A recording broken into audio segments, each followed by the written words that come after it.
Hey everyone, and welcome to another video. Tonight we have 2 hours of horror stories. I hope you all enjoy them. If you do, please be sure to drop a like rating. Let's see if we can reach 1,000 likes on this one. Dropping a like helps ensure more people see the content, but it also just lets me know I'm doing a good job. Subscribing if you're new is also very much appreciated, as I do post content just like this all of the time. There is also this new hype feature where you can like hype a video. I think it's like supposed to help promote the video in the algorithm or something, and then if you get into like the top 100, something cool happens. I really don't know. If anybody knows what exactly that does, drop a comment and let me know. I guess I could just Google it, but I don't know. I'm just I'm thinking about this as I'm recording the intro, so I'll probably just wait to read y'all's comments and get an explanation then. Anyways, sit back, do whatever it is that you do to relax.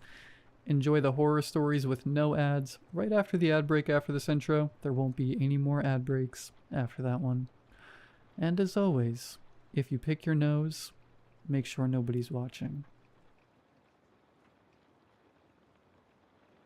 I've always liked October and the Halloween vibes it brought. As I got older, I stopped being able to have the same kind of childish wonder towards the season. Watching scary movies late at night or going to haunted houses didn't feel the same. A coworker must have sensed this and offered that I join a group of his friends for a haunted asylum tour. I didn't know him very well, as we only worked together for 2 weeks. I debated whether I wanted to be with strangers for the night. It wasn't as if I had any other plans, so I accepted. He asked me to bring a camera, which he heard I owned.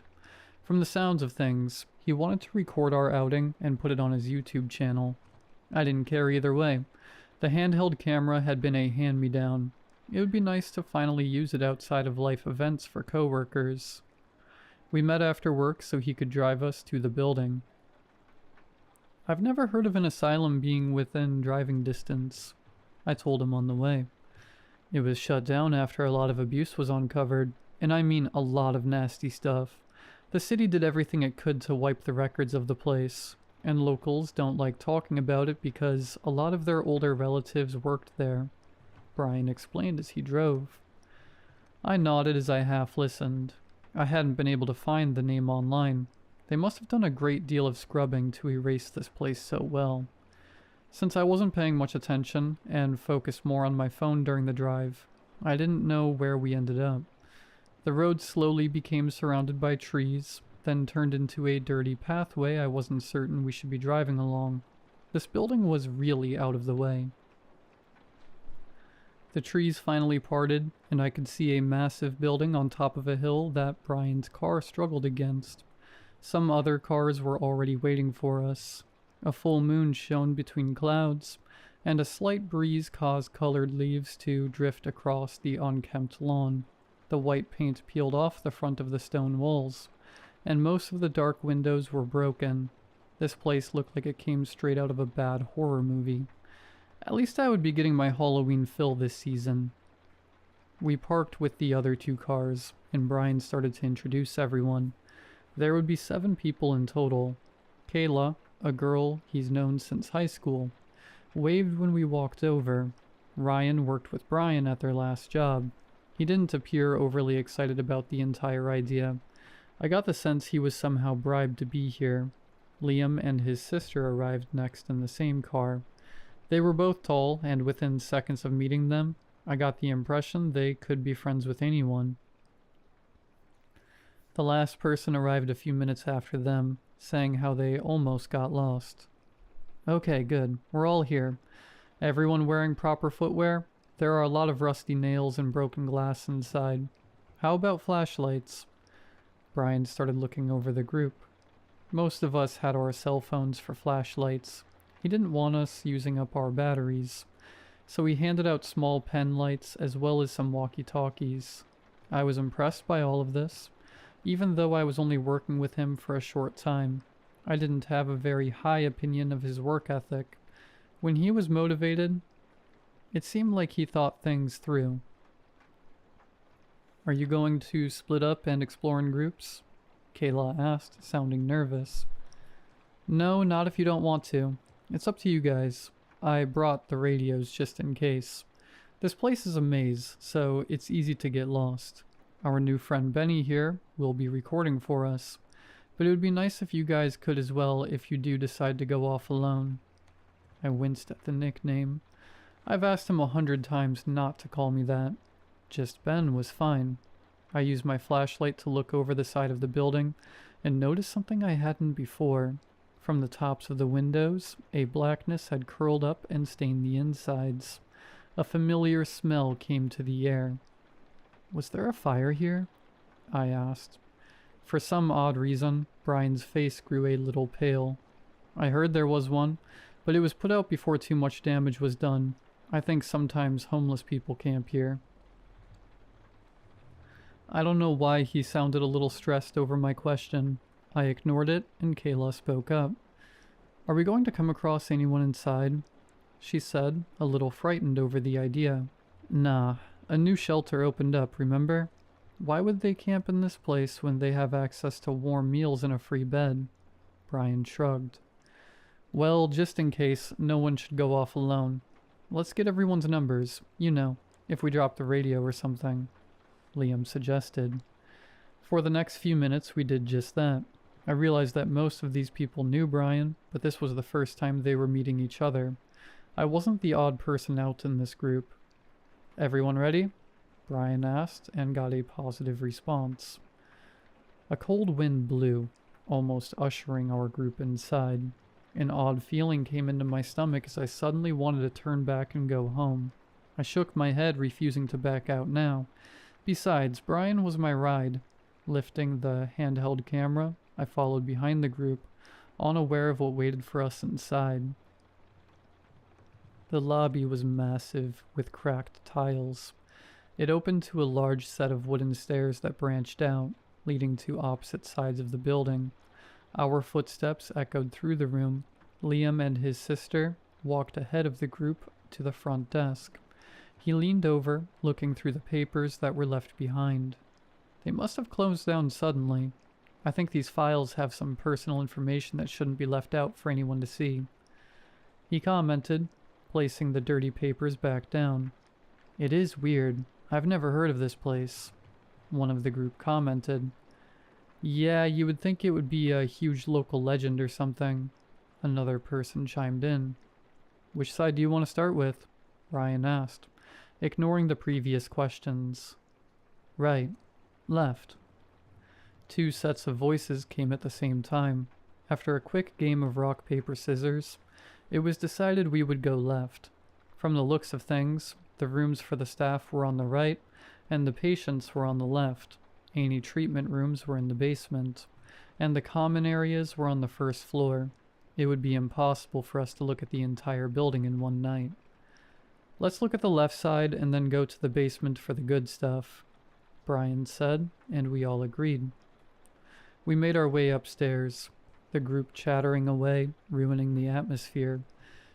I wasn't overly upset over that. Sure, I did want a spooky night out, but after nearly an hour of recording banter and silly antics of the group, I found myself preferring this kind of night over what I expected.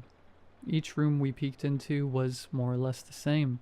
Ruined beds with some personal items left behind. It looked like everyone just got up and left. Each item is slowly being overtaken by the elements. Weird how there isn't any graffiti, I commented as we walked down a hallway.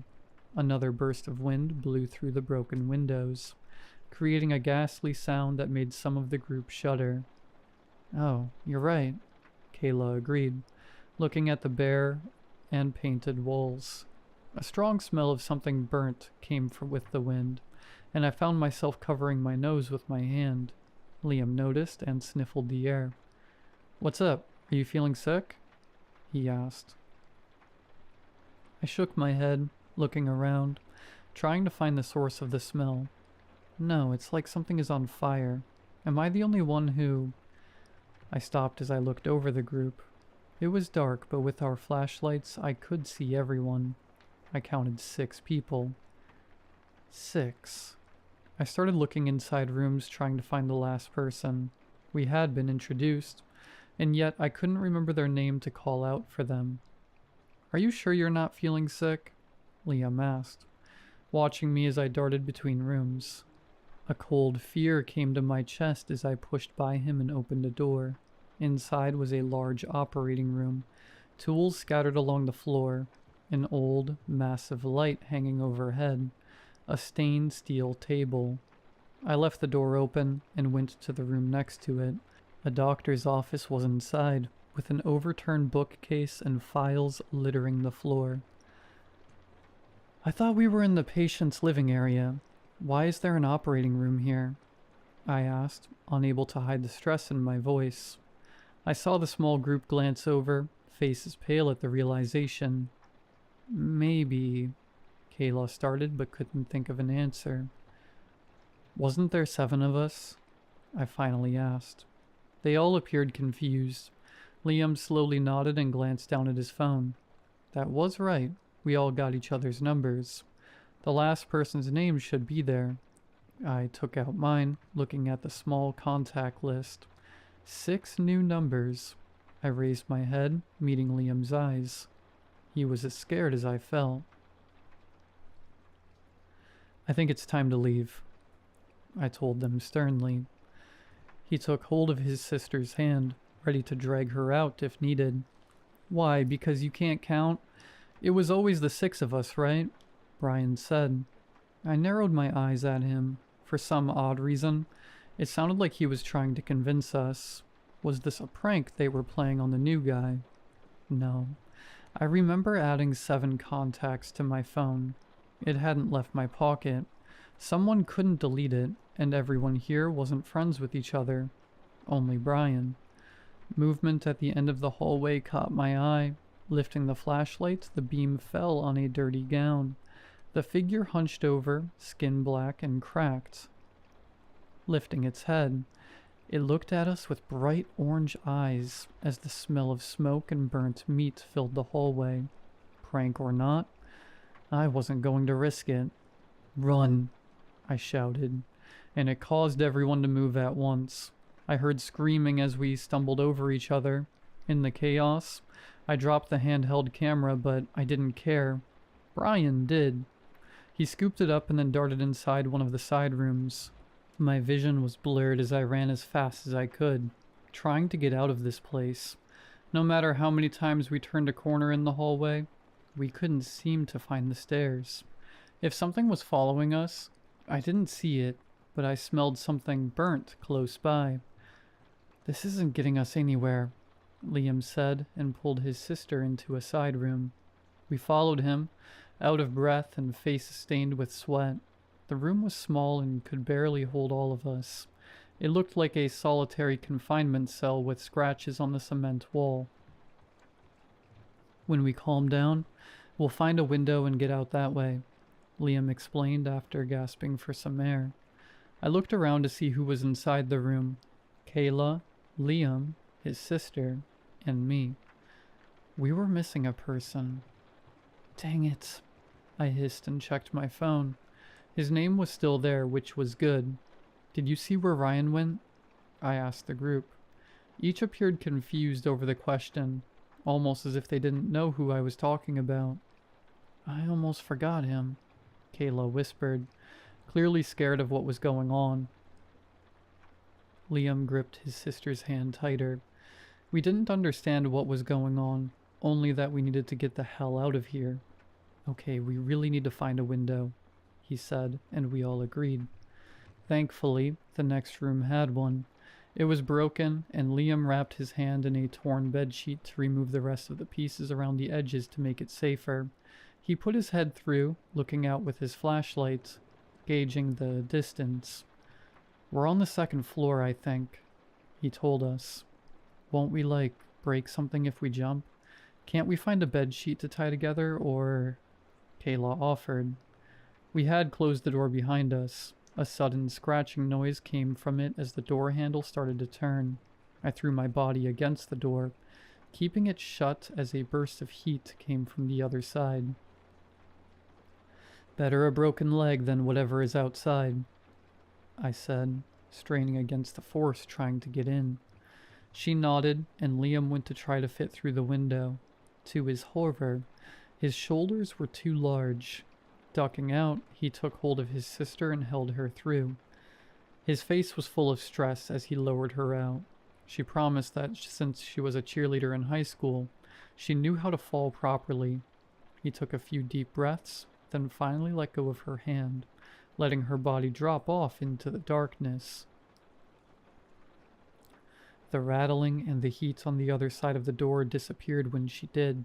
Liam stood by the window, an almost calm expression coming over his face. He turned to us, looking over the other two people in the room.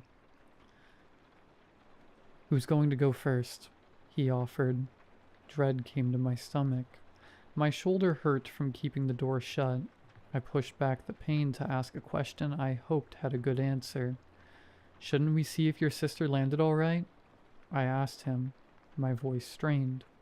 Liam's expression turned to confusion. "Sister?" he asked.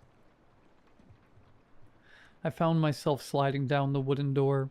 Kayla choked back sobs and looked away from Liam. Going out a window wasn't an option, and we just lost a person because of it. Liam hadn't fully forgotten her, but her number was no longer in my contact list. Maybe there was a slight chance she would be all right. We just needed to get out of here. "All right, let's keep going." I finally stood up. "Where?" Kayla asked, defeated. "Why don't we stay here? People will notice that we're missing." I crossed my arms, wanting more than anything for a rescue party to come and save the day, no matter how much I wanted to believe that I already knew it would be impossible. "Where are we? I mean, what's the name of this asylum?" I asked them. Shock, then sheer horror came over their faces. They didn't know. No matter how hard we tried, we could not remember the name of this place. That meant that no one would be coming to save us. As hard as it was to accept, something natural was happening. "I agree with Ben. I think if we try hard enough, we can get out of here," Liam said and walked over to Kayla, taking her hand. I did the same, trying to give her a comforting expression. "From what I've gathered, once we separate, we forget about each other. We won't let you go," I told her, trying to smile. Tears were in her eyes. With a deep inhale, she squeezed our hands, a new determination in her eyes. "I'm not some scared little girl. I won't let you guys be kidnapped," she huffed. I was glad that I was with these two. I swore that no matter what, we would get out of here. Slowly, I opened the door into the dark hallway, keeping a hand around Kayla's waist. Liam shone his flashlight down the hallway. A dark shape was a few feet away from us. It didn't react, so we wisely decided to go the other way. We walked down the empty hallway, with closed doors on each side. I kept looking behind us at the figure to make sure it wasn't going to chase after us. I glanced at the room numbers and noticed we were now on the 3rd floor. "I have an idea," I whispered to them. We shuffled into a room, closed the door, then I opened it, peeking out into the new hallway. Every time we went inside a room and left, we ended up in a different part of the building. Even some rooms might be inside different areas, like the operating room appearing on the 2nd floor. Maybe if we go in and out of enough rooms, we might end up on the 1st floor, I told them. Liam nodded, glad that we had some sort of plan. I have no idea how long we moved like that, ducking between rooms in a useless attempt to get outside. While inside a patient's room, Kayla paused at a dusty dresser. "It's a cell phone number," she pointed out. Someone had recently written a number in the dust on the dresser. Had Brian been here? I checked my phone and saw it wasn't a number on my contact list. Was it from someone we were missing? Before I could enter, an overpowering smell came into the room. Our backs had been turned to the bed. We moved too late. A hand came down, gripping Liam's shoulder so hard it made him crumble to the ground. The creature was a thin creature with charred flesh sticking to its frame. Kayla screamed as a burned patch started to spread along Liam's shoulder. melting away part of his shirt. My body froze as I met the creature's eyes. My entire soul was suddenly filled with so much sorrow I couldn't move. I couldn't think. Tears sting my eyes, and I was positive we would have died there if it weren't for the third person in the room. Kayla found a broken piece of a wooden chair in the corner. She grabbed the thickest part of it and swung it like a bat. It shattered on the creature's skull, snapping the head back so far that I thought it would come off. It screamed and then disappeared into the floor, leaving its attacker panting with a broken piece of wood in her hands. I went to see how Liam was. It took a minute before he was able to stand up. The burn was not as bad as it could have been. "Thanks," we told Kayla, a little bit in shock over the outburst. "Let's just find a weapon and just smash the crap out of the scary guys in here," she said, her green eyes shining in the darkness. I now would much rather deal with whatever monsters were in the dark than ever have her angry at me. "Well," I started, and didn't need to finish that thought. Countless darkened, burned hands came from the walls reaching for us. As much as Kayla wanted to fight back, she was no match for this. We grabbed hold of her, and the three of us hauled back into the hallway. We almost ran over another one of those darkened creatures. It reached out with thin arms, hands like claws ready to rip into flesh. We avoided it, and ended up weaving between more of those things. We were on the move, and stopping meant being overtaken by a swarm of hands that wanted to rip flesh from bones. As we ran, I kept seeing the same cell phone number written along the walls and on the floors. I didn't have time to stop and call it. We crashed into another operating room, shortly realizing our mistake. So many of those burnt bodies squirmed through the only exit. Kayla grabbed an IV pole to keep the mass back as Liam used the steel table to create some distance. A hand landed on my wrist. I grabbed a scalpel from the table, ready to bring it down on my attacker.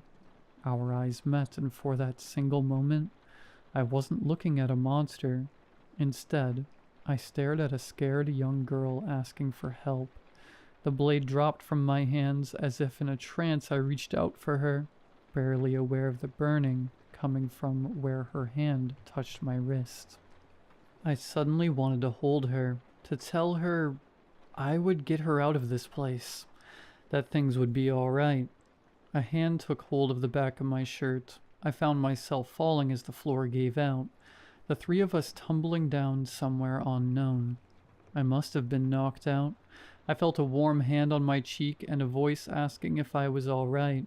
Opening my eyes, I saw we were in an empty room with a ceiling so high I couldn't see the top. It felt more like a pit than a room.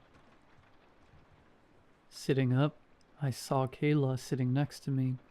Some scratches and bruises, but she was all right. Liam wasn't doing so well. The burn on his shoulder spread. He sat against the wall, barely able to keep his eyes open.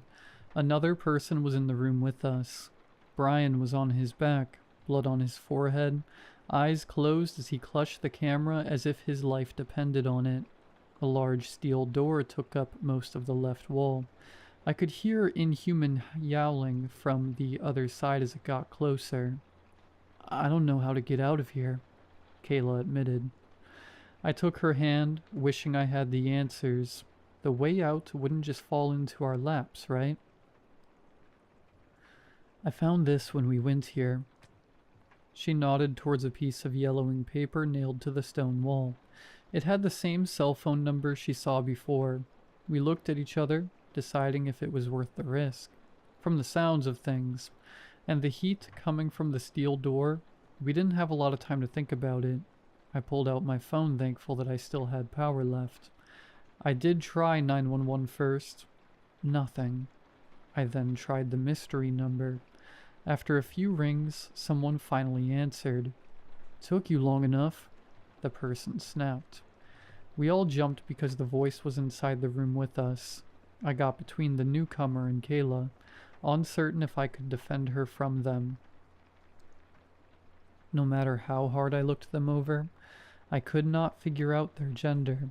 They were thin with messy red hair cut at their shoulders.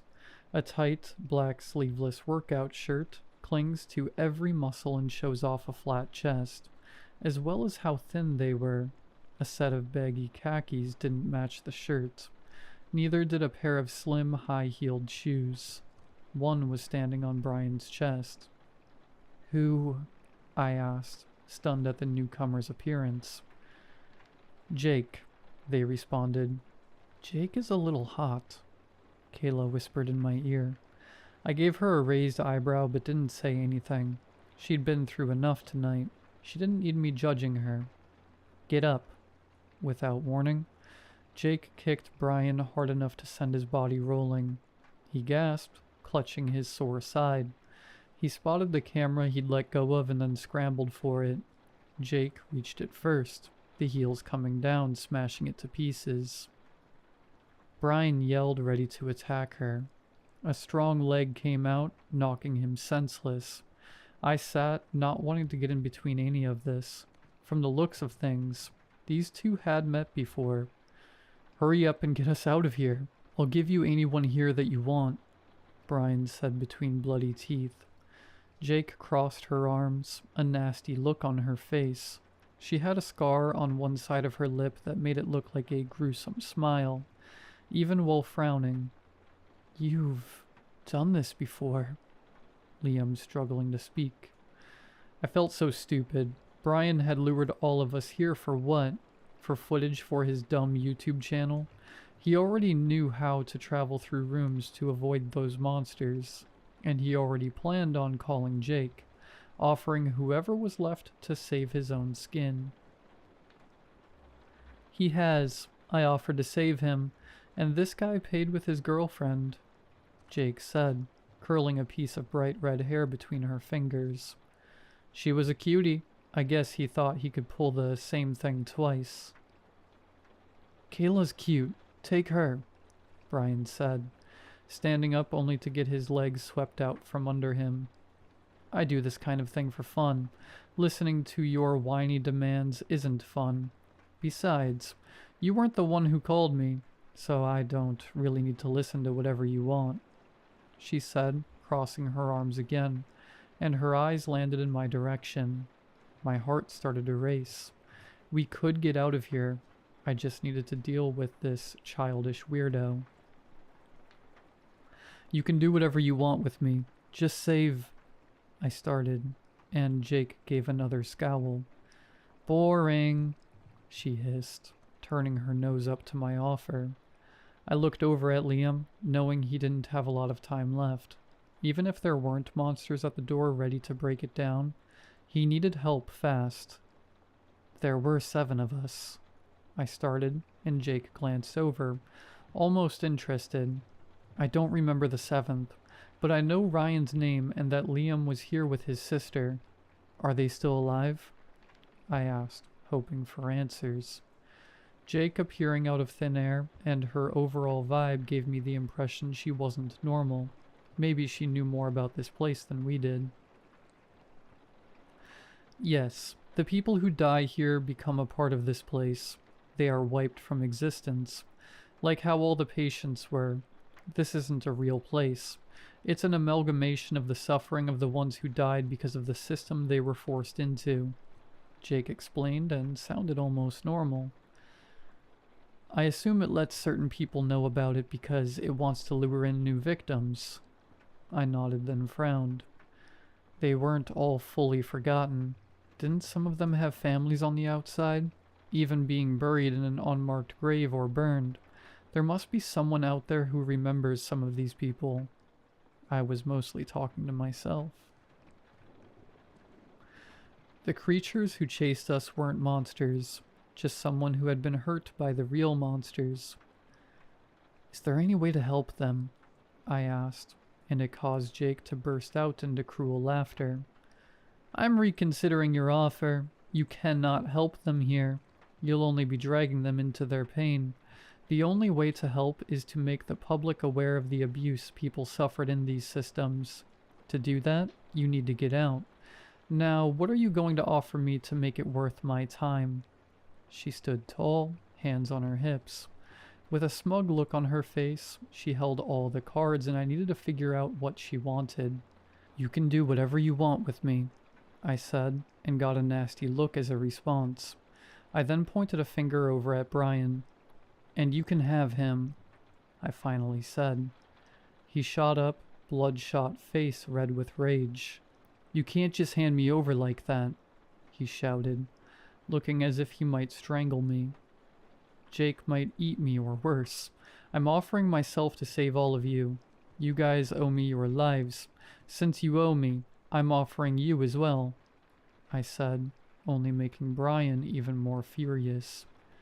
"That's stupid. It doesn't make sense," he snapped, stomping a foot.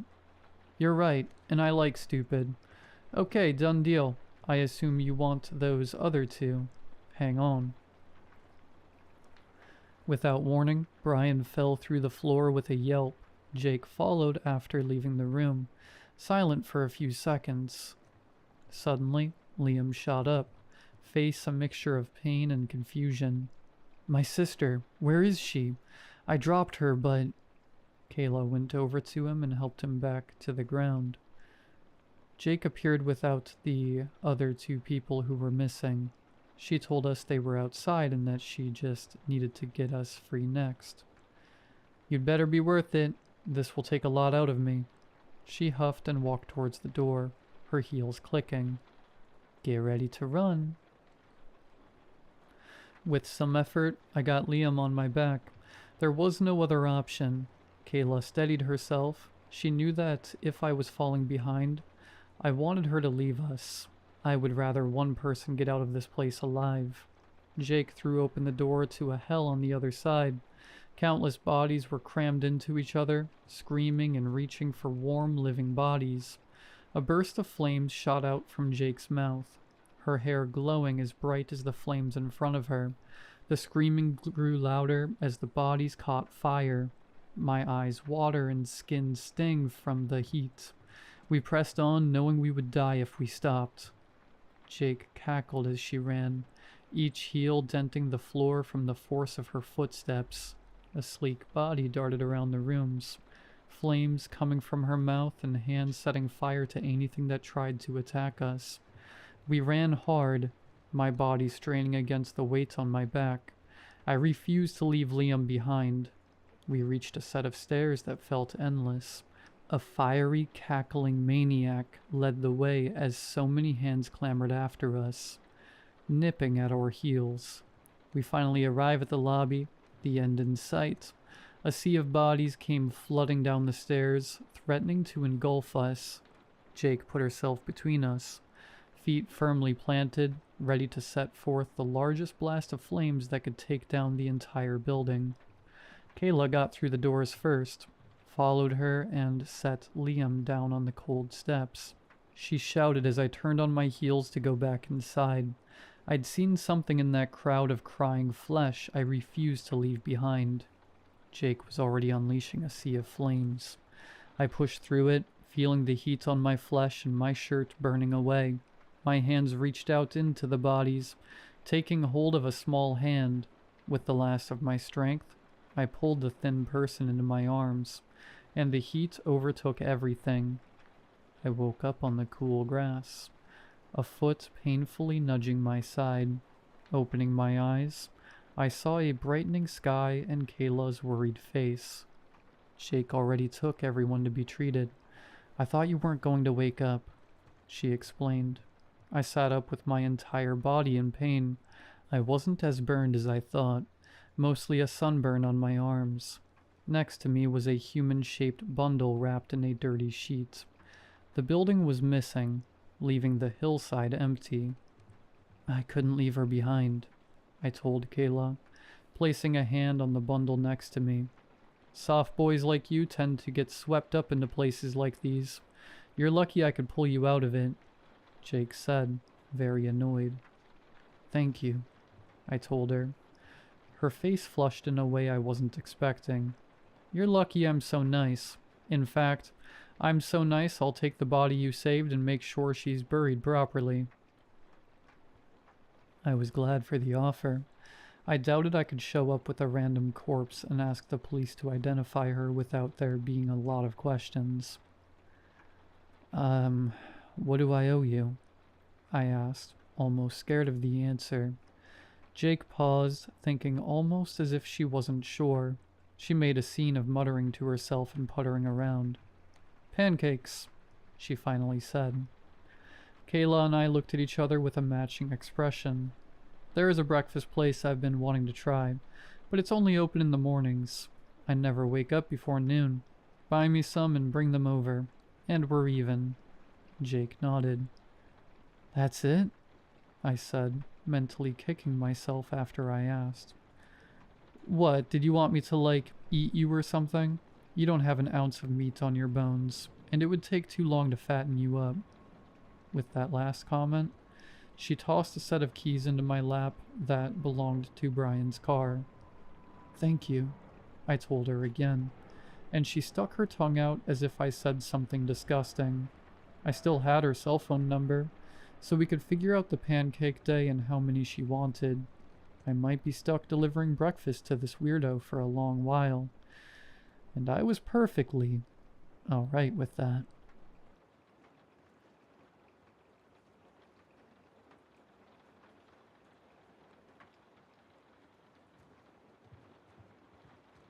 Yes, it probably sounds insane.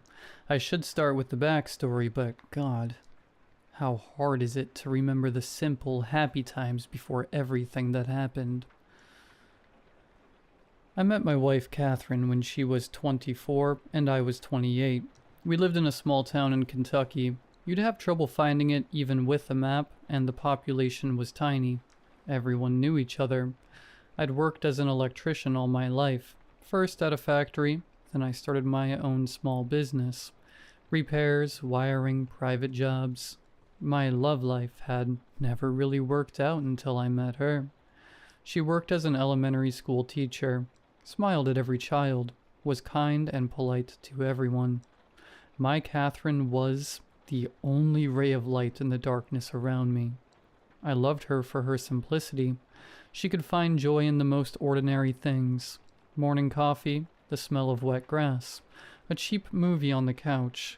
We didn't have much money, but we had peace, a home, a dog, and that feeling that everything was right, that everything would be fine. I spent evenings fixing things while she wrote lesson plans or knitted. Sometimes we'd sit in silence, listening to crickets, or stay up all night talking about everything and nothing, thinking about children and what we'd name them. Back then it felt like life had finally found its meaning. The problems began maybe 2 months ago. At first, small things. She started having trouble sleeping, then began looking at me strangely, as if something in my face disturbed her. I asked if everything was okay and she laughed. Sorry, just tired. The kids at school are driving me crazy. Gradually, though, I can't even say exactly when it got worse. She slept less, not because she had insomnia, but because she was afraid to fall asleep. I asked her what was wrong, but she said she was fine. Still, when we lay together, she'd suddenly get up and go into another room, returning only at dawn.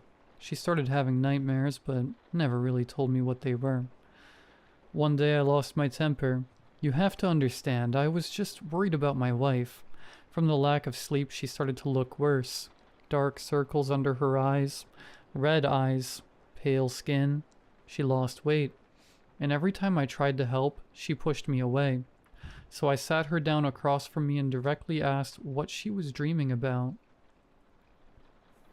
She was silent for a long time, trembling and glancing at me furtively, as if she was afraid. And then when tears began to roll down her cheeks, she whispered, "There's a man in my dreams. God, I'm so scared, Tom." I went to hug her, and when I reached for her, she flinched, as if I'd frightened her. After that, things seemed to get better, or so I thought. How wrong I was. She used to ask how my day went, but now she just stared out the window. With each passing day, she spoke to me less and less, her words short and dry.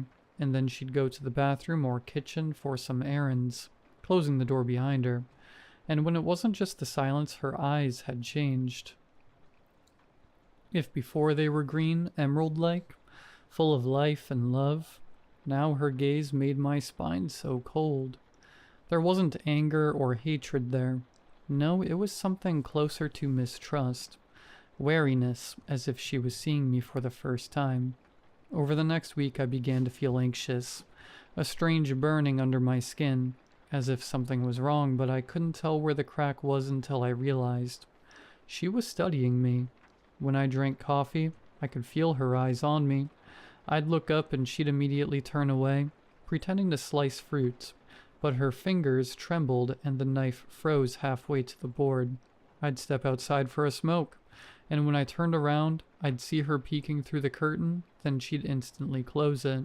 When I showered, I'd catch her watching me, studying my body, then she'd run away. She started doing it even while I slept. She almost stopped talking to me, instead writing something in a notebook and hiding it as soon as I entered the room. Photos began to disappear from their frames. She'd talk on the phone with someone, but hang up the moment I came in. I made an appointment with a psychologist for us, but she refused, said she was afraid to be near me. It all happened so suddenly. It seemed just yesterday we were stargazing in each other's arms. And now this. The strangeness grew every day. Sometimes she asked me to sleep on the couch. I agreed, hoping it would calm her, but it was useless. Her paranoia only worsened. It got to the point where, when I tried to hug her, she screamed, "Don't come near me," and flinched as if I'd hit her. After one of those nights, I decided I had to find out what was really going on, even if it meant taking her to a doctor afterward. I pretended to be asleep when she stood in the hallway. Then she slowly approached soft, careful steps. She stopped at the foot of the bed, and for several seconds there was a dead silence, broken only by her uneven breathing. I could feel her watching, not just watching, comparing. That's when I became truly terrified, a cold dread twisting inside me as my wife became something I couldn't recognize. Then the bed shifted slightly. She sat down on the edge. The air grew heavy. I could feel her stare physically, like pressure on my skin. Then her cold fingers gently touched my wrist, held it for a few seconds, then quickly let go, as if burned, and whispered, "Pulse faster than Tom's." My heart clenched so hard I nearly twitched. She leaned closer. I could hear her breathing against my face, short, shaky. She smelled of lavender and something sour that made goosebumps crawl down my back. Her lips barely moved. I remember clearly. Tom had a small scar right here. She touched my cheek.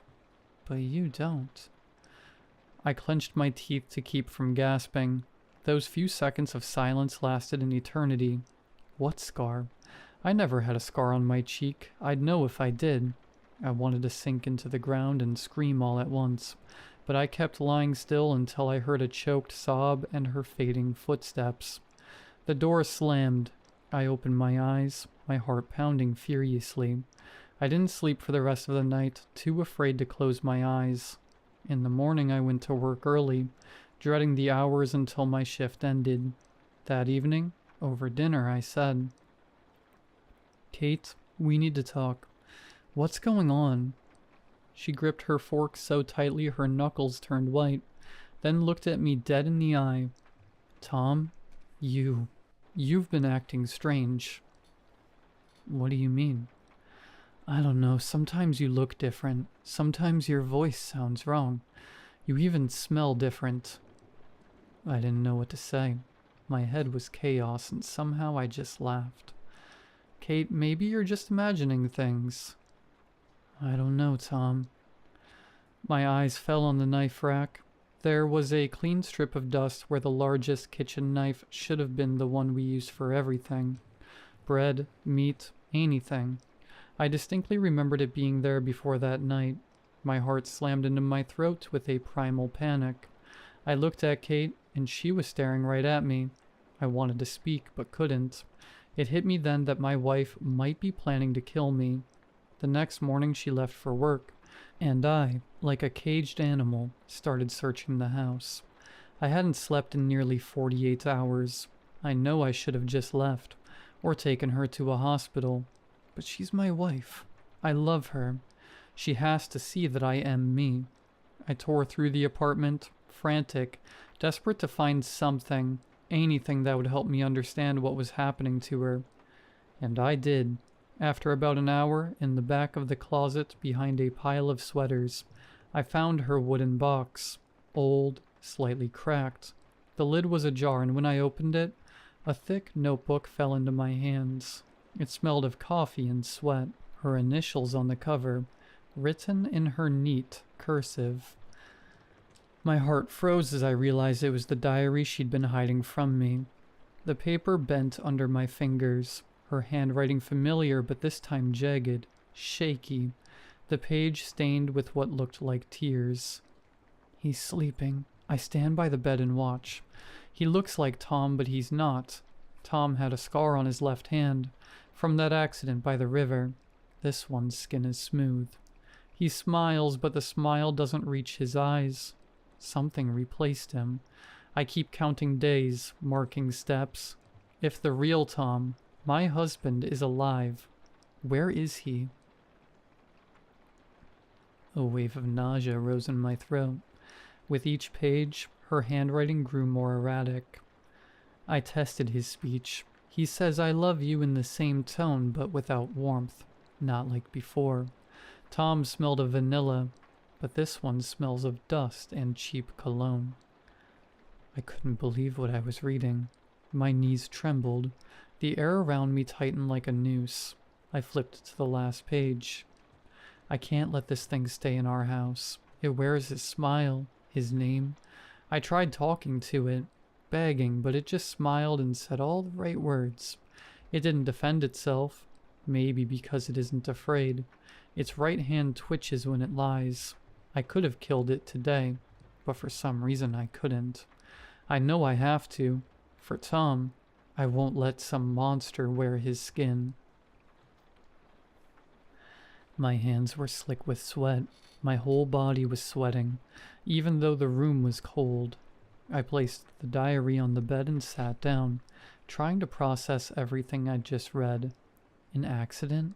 God, she was exaggerating. All that came out of it was a concussion and some bruised ribs. I stayed in the hospital for about a week. Yeah, 7 days. Then my phone rang, making me jump. It was Sheriff Martin, a kind old man I'd known for years. Tom, everything all right over there? Catherine called. Said someone's living in your house pretending to be her husband. I froze. What did you say? Says you're not you. I've known her for years. Always seems stable. Domestic quarrel, huh? No, just stress. She's tired. Evening came slowly. I sat on the couch, elbows on my knees, looking at an old photograph, the one that used to sit on our mantel before all this. Catherine and I by the lake, smiling, her arms around me, the sun so bright that day we had to squint. I stared at us, at the little details, her blonde hair catching the light, her hand around mine, the green shimmer in our eyes. It felt like a lifetime ago. When the door creaked open, I nearly jumped. My wife's, if I can still call her that, steps were slow and tired, her bag thudding softly on the floor. She looked exhausted, her eyes red, her hair a mess. I stood holding the diary. Kate, we need to talk. She looked at me warily, like a trapped animal sensing a snare. What's that in your hand? Her voice was even, but something trembled in it. I found this. I need to understand what's happening, I said, showing her the diary. Catherine froze. For a moment I thought she'd break down crying, but instead she slowly stepped closer, looking straight into my face, her cold breath brushing against my skin. So what did you figure out, Tom? That I'm crazy? You think I've lost my mind, don't you? No, you wrote that I've been replaced. That I don't have a scar. She turned away, her lips pressed tight. Tom had one. We even joked it made him look tougher. Listen, sweetheart. I took a step closer, a strange knot tightening in my gut. I'm the same man. I remember everything. How we met, the candles at our wedding, how you laughed when we watched comedies, what you said about that stupid show when we finished it. I remember everything, Catherine. It's me.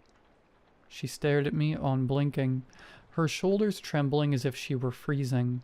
I looked into her eyes, and there was something there, pain and horror mixed together, as if I stood before her as someone both familiar and wrong. You say it like you've rehearsed it, she whispered. Because it's true. I stepped closer, my voice cracking into a shout. What do I have to do for you to believe me? What? Catherine said nothing, just breathed heavily like she was fighting herself, staring into my eyes. Then she suddenly backed away step by step, toward her bag. I didn't realize what was happening at first. She bent down, as if for a handkerchief, and in the next moment, I saw the glint of metal. A knife. The missing one. Kate? I breathed, disbelieving. Catherine, put it down. Stop. Stop pretending, you monster. I managed half a step toward her. She raised her hand.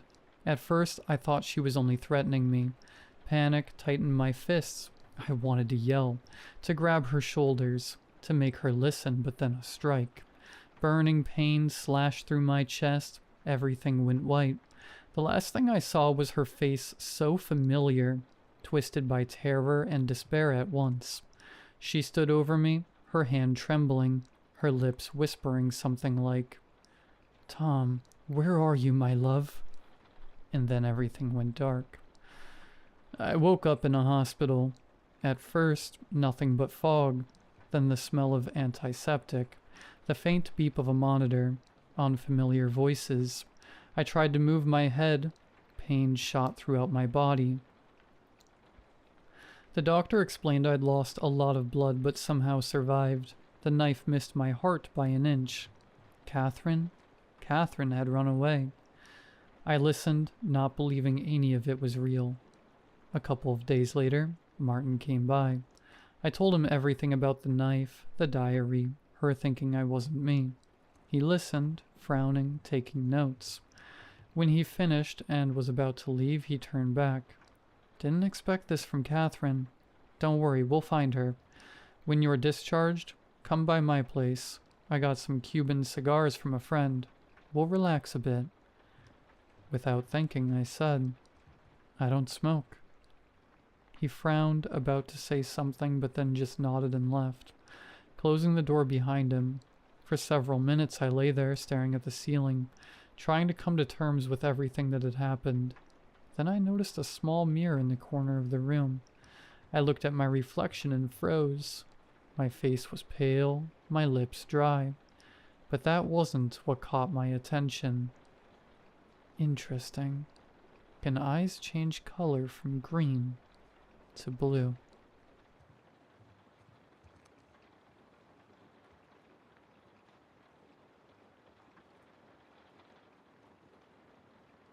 How old must he be now? 8? 9? I stared at my neighbor, unsure what she was asking. She read the confusion on my face. You're cute, little guy. I saw him biking down the lane earlier. He must be old enough for grade 4 now, right? Mrs. Babbage was a bit on the older side, but I never thought she had shown signs of dementia. Not until now. I wasn't exactly sure what to say. She proceeded to stare at me, tilting her head, as if I was the one misremembering. I awkwardly opened my mouth. Oh, right, my little guy. She brightened. Yes, he must be in grade 4, right? Sure. I mean, yes, he is. What a cute little guy, she said, and returned to watering her flowers. It was an odd, slightly sad moment. I wondered if her husband had seen glimmers of this too. I could only hope that this was a momentary blip, and not the sign of anything Alzheimer's related. I took the rest of my groceries out of my car and entered home. I had a long day of teaching, and I just wanted to sit back, unwind, and watch something light on TV. But as soon as I took off my first shoe, I smelled it. Something burning on the stove. Something burning with lots of cheese on it. The hell? I dashed over to the kitchen and almost fell down. Partially because I was wearing only one shoe, but also because there was a scrawny little boy frying Kraft dinner. I let out a half scream, but very quickly I composed myself into the same assertive adult who taught at a university. What? Excuse me. Who are you? What are you doing here? The boy's blonde, willow-like hair whipped around in his face as he looked at me with equal surprise. Papa, what do you mean? I'm here. I'm here. He was a scared, confused child, and I couldn't quite place the bizarre inflection of his words. Do you want some KD, Papa? Have some. Have some. Was that a Russian accent? It took me a second to realize he was wearing an oversized shirt that looked just like mine. Was he wearing my clothes? I held out my palms like I would at a lecture, my standard, everyone settle down gesture, and cleared my throat. I'm sorry, I don't know who you are, or what this is. The boy widened his eyes, still frightened by my intensity. He stirred the food with a wooden spoon.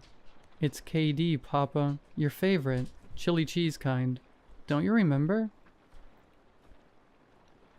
His name was Dmitri, and he claimed to be my son.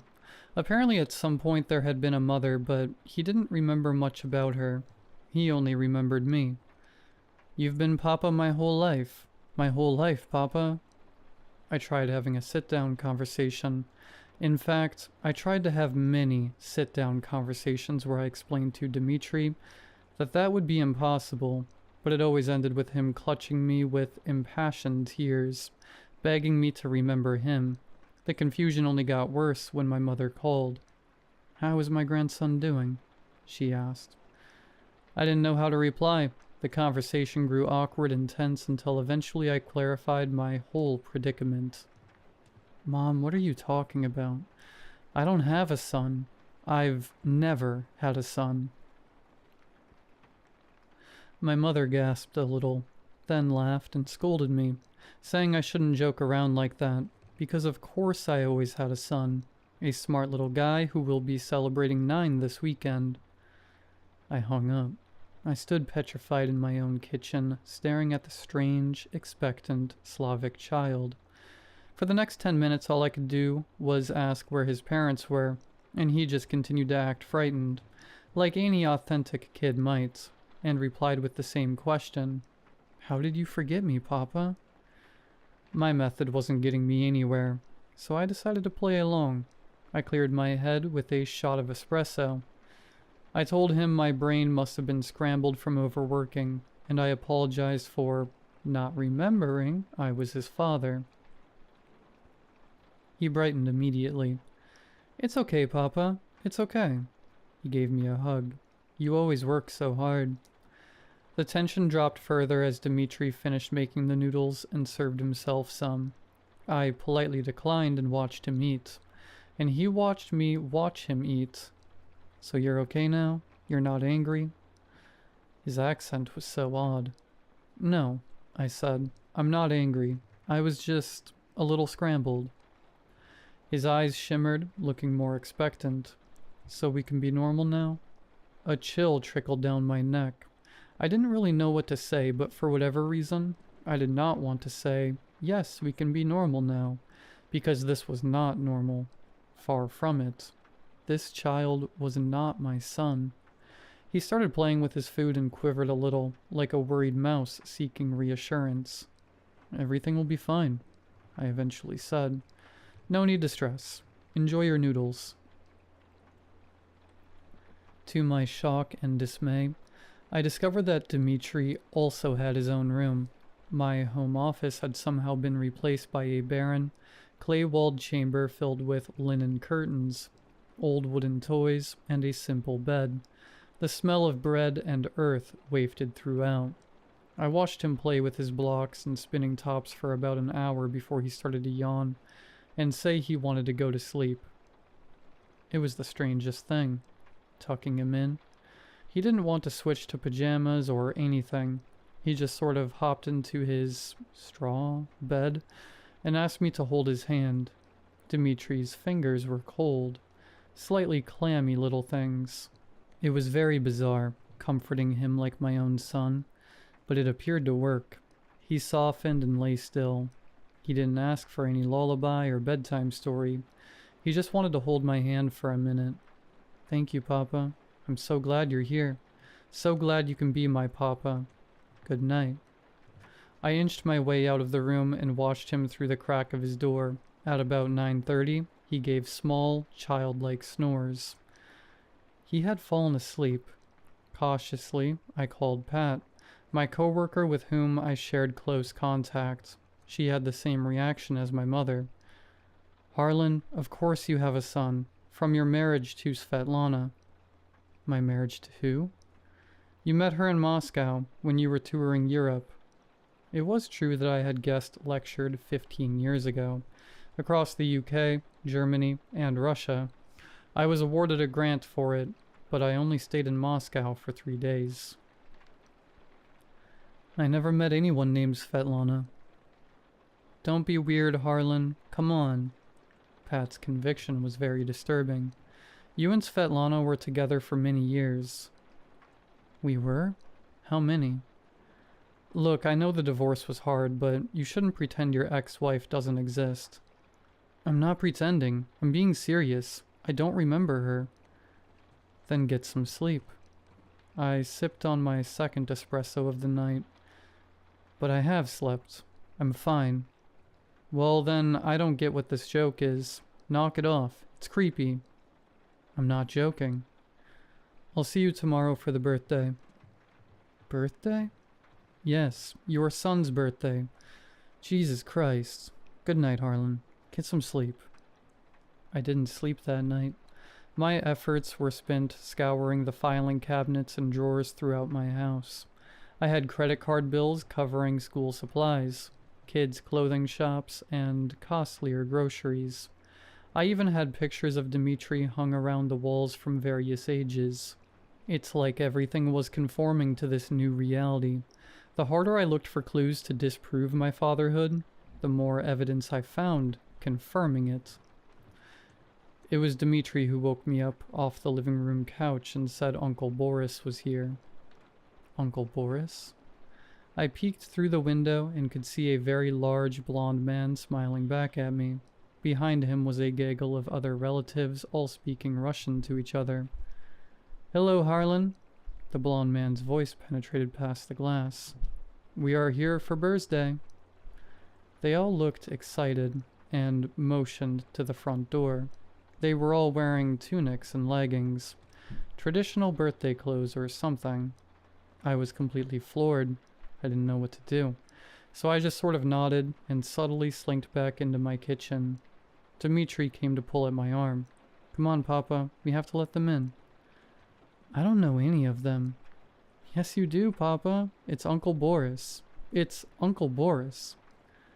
I yanked my hand away. It was one thing to pretend I was the kid's dad for a night. It was quite another to let a group of strangers into my house first thing in the morning. Dimitri frowned. I'll open the door. Wait, hold on. I grabbed Dimitri's shoulder. He turned away. Let go. I tried to pull him back, but then he dragged me into the living room again. Our struggle was on display for everyone outside. Boris looked at me with saucer eyes. Dimitri pulled harder, and I had no choice but to pull harder back. The boy hit his head on a table as he fell. Boris yelled something in Russian. Someone else hollered back. I heard hands trying to wrench open my door. Dimitri, stop, I said. Let's just take a minute to... You're hurting me, Papa. My front door unlocked. Footsteps barreled inside. I let go of my son and watched 3 large Slavic men enter my house with stern expressions. Dmitri hid behind them.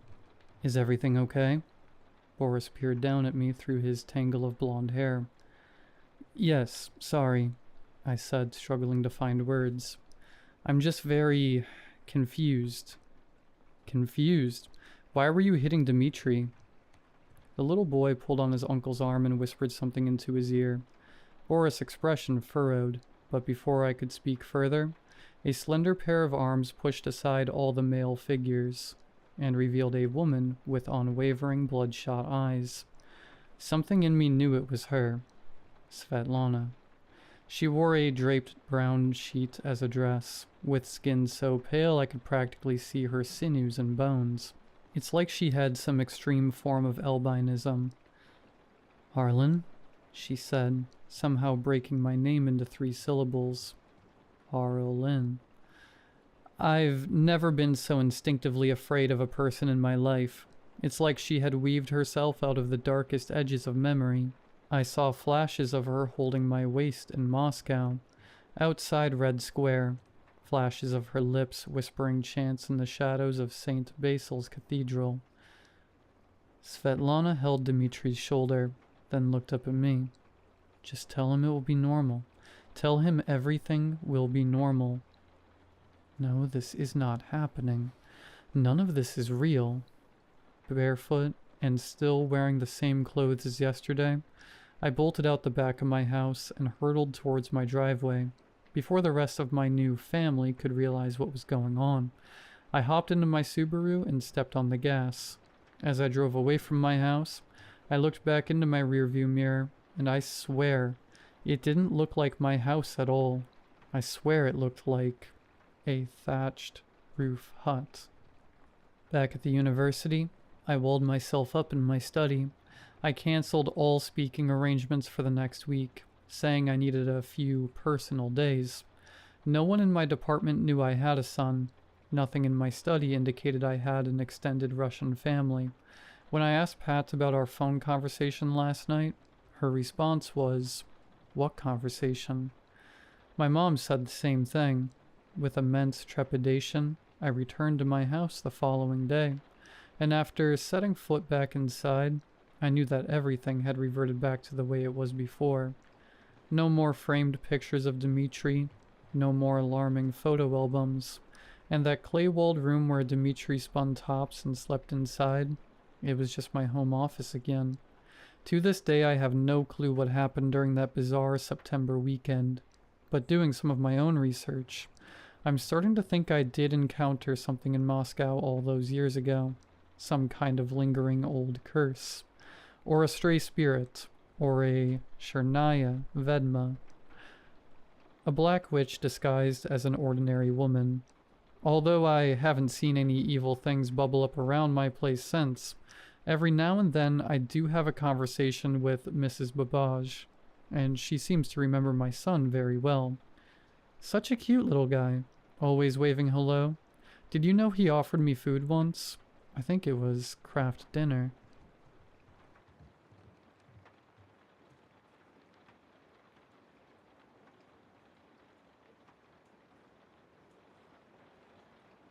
It started with one small mention from Mrs. Burton, our neighborhood's grandma.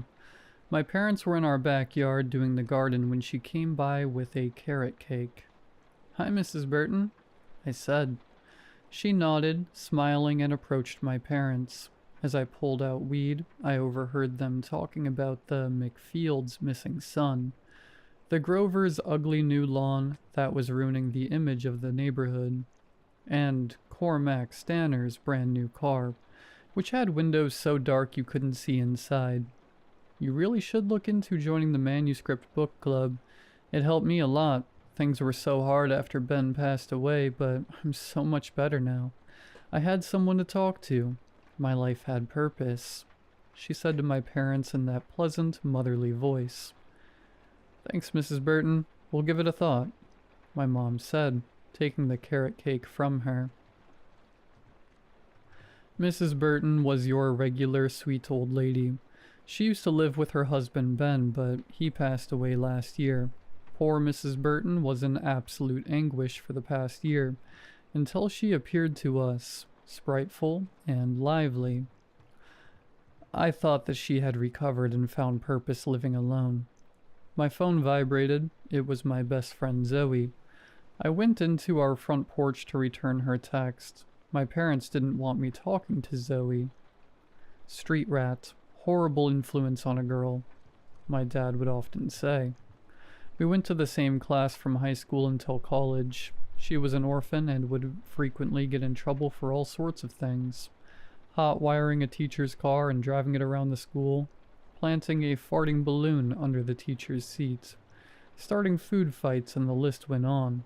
But Zoe was always friendly and protective of me. We became friends after she defended me from a school bully using water balloons. Bored out of my mind. What are you doing? She texted. Not much. Doing the garden with my parents.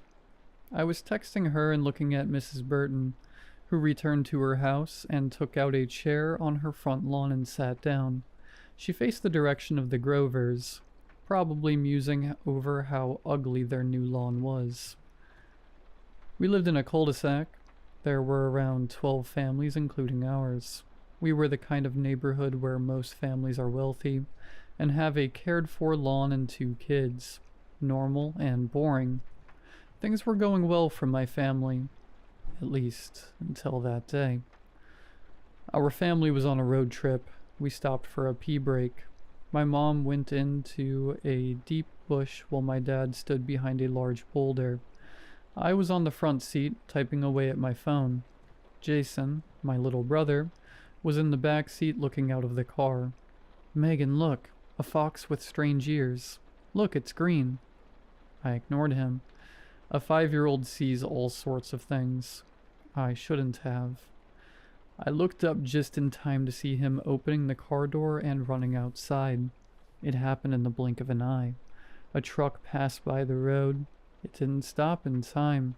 All I could hear was a loud hissing of the brake pads grinding, and then the skidding sound of tires, and then a loud thud followed by silence. Just like that, my little brother was killed. We were devastated after the accident. My parents didn't blame me, but I did.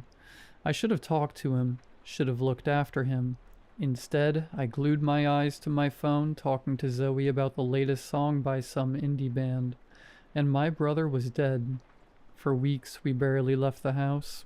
I sometimes wandered to Jason's room and sat there looking at the paintings that he made on the wall and crying alone. The neighbors were very understanding and gave us plenty of gifts, cakes, and condolences. But we'd trade them all for Jason back in an instant. We weren't the only family with grief. Every single family of our neighborhood lost someone. Mrs. Burton lost her husband. The Grovers lost their daughter. Cormac Stanner lived alone, but his dog got sick and died.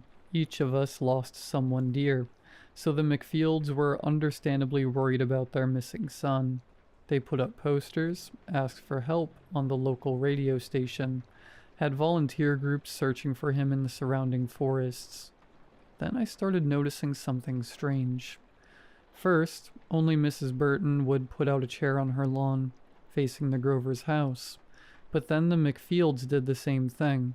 After that, Cormac Stanner bought an entire recliner on his front porch. Facing the same direction, the Smiths followed. The Whitakers installed a porch swing. Every day in the afternoon, they would go to the same spot and look at the Grovers' house for an hour. Eventually, my family was the only one left not taking part in the strange observation. Soon, everything became even stranger. I started hearing voices in the night. I knew it was not a dream. I heard it coming from the direction of the Grovers. It sounded like some people were chanting in unison. I eventually chalked it up to some kind of new song they were practicing for Christmas, and put on my muffler, and I fell back asleep. Then the visit started. At first it was only Mrs. Burton. She would come by and leave us the occasional carrot cake. a batch of chocolate chip cookies, or fresh apples from the tree in her backyard. She would talk about how hard it must have been for us, dealing with Jason's death. Then the Smiths would come by with fish from their weekend trip, the Grovers with deer meat from their hunt. Even Cormac Stanner visited us with wine, wearing his garish rainbow sweater. They would all tell us how sorry they were about Jason, and then recommend us to take part in the neighborhood book club called Manuscript. Even my parents saw how weird the whole thing was. They politely declined at first. Your weirdo neighbors give me the creeps. Can never wrap my head around rich people. Zoe texted me when I told her about it. After the shock of Jason's death faded, something broke in my family. Our dinners were starting to fill with uncomfortable silence, like something was missing. My parents started to argue, then fight. Then after that, there would be no apology. I was afraid of being caught in the middle, so I started eating dinner in my room. That was when I was able to observe that the entire neighborhood, save for our family, started gathering at the Grovers at around 8 in the evening. I never saw them leaving. Somehow they would all be up and about as usual the morning after. Then I started to see my neighbors do this weird exercise, where they would kneel down on the grass and put their hands together as if holding up a book. Then they would move their hands forward and bow their heads down close to the ground. They would repeat this 3 times before standing up and going about their days as usual. What was awful was that the neighbors' visits were starting to get to my mom. She mentioned joining the book club a few times to my dad. They just seemed like a bunch of weirdos to me. What will reading books do to help us get over Jason? This town's gone crazy enough with news of people hitting their heads. Then rumors and shadows killing people. We best keep to ourselves, he said one evening, and their conversation once again turned into an argument. Every time Mrs. Burton dropped by and Dad wasn't home, my mom would ask her about the book club. She asked whether there was a membership fee or anything special one had to do. Turned out, it was just a normal book club, save for the fact that they only read one book called The Manuscript. Things were bad, but they were tolerable. It wasn't until Mom went behind Dad's back to attend a reading session of the book club that everything turned out horrible. That morning my dad said he had some business to take care of in town, and wouldn't be back till the evening. Mrs. Burton came by and talked about the book club again. You really should think about it, dear. We're having a reading session today. Would you care to join us? Just for 15 minutes? My mom hesitated, then nodded her head. 15 minutes turned out to be 2 hours. And when my dad was home early, she was still in the Grover's house, taking part in the little book club. He called her phone. She didn't pick up. He ran around like a madman around the neighborhood looking for her, with me following. And when we saw her through the glass panels of the Grovers, I guess something inside him snapped. He practically dragged her out of their house. And my dad was generally a gentle person. He told her that he would not have his wife take part in some crazy club, that it sounded like a religious cult. At least they listened to me. You're controlling and abusive. When was the last time you did that? She screamed to his face. I didn't know whose side to take. They were both right. I was torn and felt horrible. So I ran to my room and called Zoe. I'm really sorry you had to go through that. One of the many reasons why I'm glad to be an orphan sometimes. No family drama, she said. Things started to go downhill. My parents were no longer eating in the same room. My mom ignored my dad and went to the book club more regularly. She started coming home later and later. Sometimes I wouldn't even see her the entire evening. My dad started to spend more and more time in his office. Sometimes he didn't even come home. I felt ignored and lonelier than ever. I felt like I was some sort of obstacle to prevent them from a divorce and just ending the miserable pain that was their failing marriage. I spent most of my time cooped up in my room. For once I was glad that the new college semester was coming. It would mean time in the city and away from all of this. In my neighborhood, The strangeness was just ramping up. Mrs. Burton used to be a gentle and caring old lady, but every time I passed by her, she would shoot me the stare, as if I was some sort of street hooker. She wasn't the only one. The Grovers would also give me strange looks whenever I walked outside their house. Cormac Stanner once looked ready to hunt me down. It wasn't just me. My dad also got the same treatment. We somehow became enemies of the neighborhood. That night, I packed my things and was ready to head to college early. I figured I would spend a couple of days at the dorm reading books. Anything to escape from the hellhole I was in. I asked Zoe to drop by my house. I'd wanted her to sleep over before going to the college with me in the morning. My parents didn't care anymore. My dad said nothing, and my mom immediately went to the Grovers' house after dinner. Zoe and I went to our room and chatted till it was night. I didn't see my mom get back until 10 p.m. From my window on the second floor, I could see nervousness on her face but didn't think much of it. Downstairs, it seemed my parents had started to make up because I could hear music and the faint voice of my mom telling my dad that they should get a drink. I was relieved and went to sleep.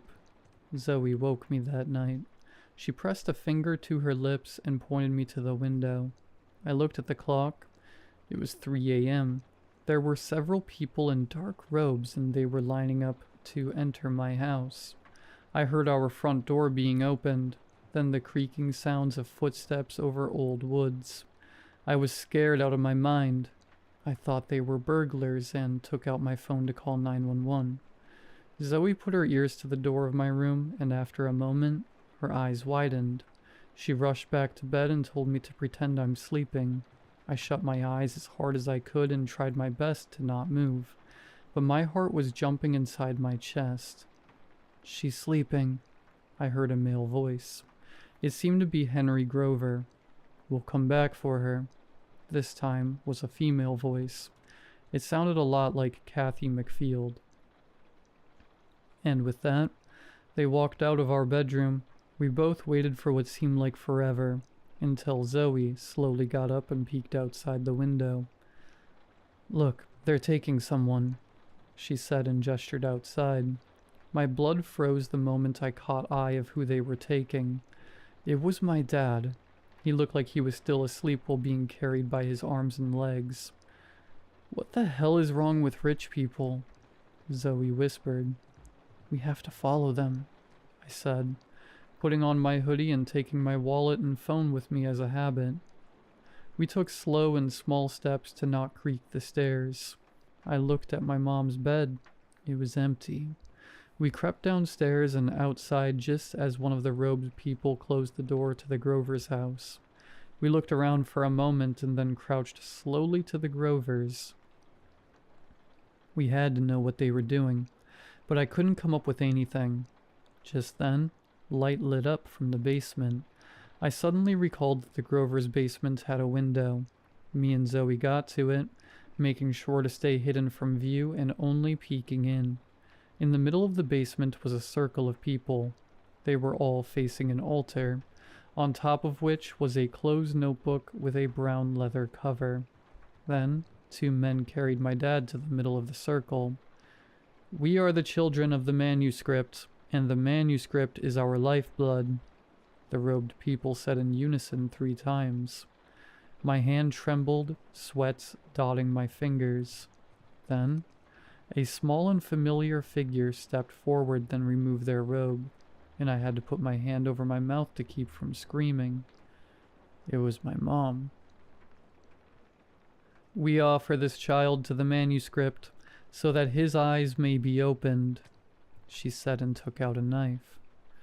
"Oh my God, she's going to kill your dad. Call the cops. Call them now," Zoe hissed. I took my phone out of my pocket, but my hand was too sweaty, and the phone wouldn't recognize my fingerprint or face in the darkness. All the meanwhile, my eyes were glued to the window. The 2 men were holding up my dad now. My mom was approaching him with the knife. I thought about screaming out loud to stop them, but something was holding me back. She raised the knife. My eyes burned from not blinking. Then she took my dad's hand and made a small cut on his index finger. We offer this child to the manuscript so that his eyes may be opened. His blood will be the price for initiation, she said, and opened the book on the altar and held his hand over it. Blood dripped from his finger to the notebook and disappeared. Then my dad's head jerked up. His eyes opened wide.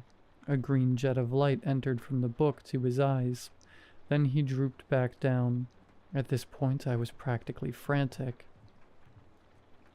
Zoe put her hand over my mouth and shook her head. She pointed to a corner in the room. My heart sank. There was a shotgun, and next to it, a cage that holds a fox with a clipped ear that was painted bright green. At that moment, I felt something in the air, like being watched from behind. Then I heard the footsteps. "Now what do we have here? Peeping Toms?" A voice called out to us. I was startled. The people in the basement also heard it. Their eyes darted up to where we were standing in unison. I turned around. It was Cormac Stanner. "We were saving this as a present for you, Megan. It seems you have found your way to us anyway. Ready to accept the blessing of the manuscript?" he asked. His face began to contort into a weird smile and his eyes opened wide. "Run!" Zoe screamed. I bolted, but his hands caught me. I struggled and thrashed to no effect. Then Zoe came back and started picking up rocks on the ground and threw them in his face, making loud thuds. "It's Megan we want. You can scurry off now," he said, shrugging off her attacks like they were nothing. Desperate, I began punching him in the face. That was when I realized. His smile never left, and his eyes never blinked. I was absolutely freaked out. Then Zoe jumped in front of him and kicked him square in the balls. Cormac Stanner dropped to the ground, his hands holding his crotch, but still smiling, and his eyes would not blink. Then we heard a click. The Grove's front door opened, and light streamed out. More than a dozen people spilled out and removed their robe. Henry and Martha Grover, Kathy and Abel McField, Gavin and Chloe Smith, Alexander and Lydia Whitaker, many others, and even Mrs. Burton, and finally, my mom and dad. They looked at us. Then their faces warped into a smile that was too wide. Their eyes opened and unblinking. There was a period of silence. The air reeked of wet grass and rot. "I saw the truth in the manuscript, honey. It helped me move on. It would help you too," my mom said before her mouth turned into a smile again. "That's right, honey. I was blind, but my eyes are now open. The manuscript can do the same to you," my dad said. Zoe and I were backing up slowly as the row of people advanced. Slowly, their hands moved in front of them and made a motion as if to hold a book. We turned and ran. They ran after us, their legs running, but their arms still making the book-reading motion and the smiles never leaving their faces. Zoe pointed at Cormac Stanner's car, and we rushed to it. She took out a screwdriver and did something with the door. The sounds of shoes rapping on the concrete were very close now. I was screaming at the top of my lungs for her to hurry up.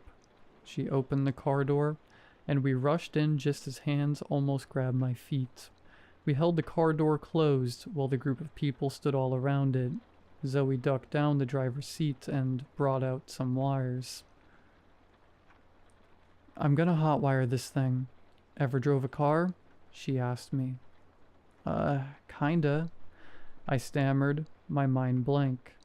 The people were surrounding the car now. Zoe successfully primed the car and the engine started. We switched seats and I looked up to see that my parents were standing in front of the car. "There's no point running, honey," they told me, their unblinking eyes boring straight into my soul. Zoe looked at me. Our hands found each other. "Looks like no way out," she said. "What do we do?" I asked her. "Hey Megan, can I borrow your hoodie? Always wanted to wear it. Figured I'd want to wear it once before they caught us." I thought it was a strange request, but listened anyway. I took my hoodie and gave it to her. She put it on and gave me a look, tears in her eyes. Love you more than anything. Come back to save me, okay? Best friends forever? She said before pulling the hood down her face and rushing out of the car through the line of people. They ran after her. I wanted to open the car door, but something inside me screamed not to. I gave her a tearful look goodbye and slammed on the gas pedal. The car darted away from the neighborhood, away from my childhood, from my parents' failing marriage, from the manuscript, and from Zoe. That was 3 weeks ago. I've been running ever since. New town, new place to crash every few days. Never the same place twice. I slept in charity homes and ate their meals. I changed my SIM card. I thought I was safe. Then today, the manager at my latest charity home delivered a speech. We're starting a new book club to help those in mental pain. We'll be reading the manuscript, he said, his smile too wide. My hair stood on its end.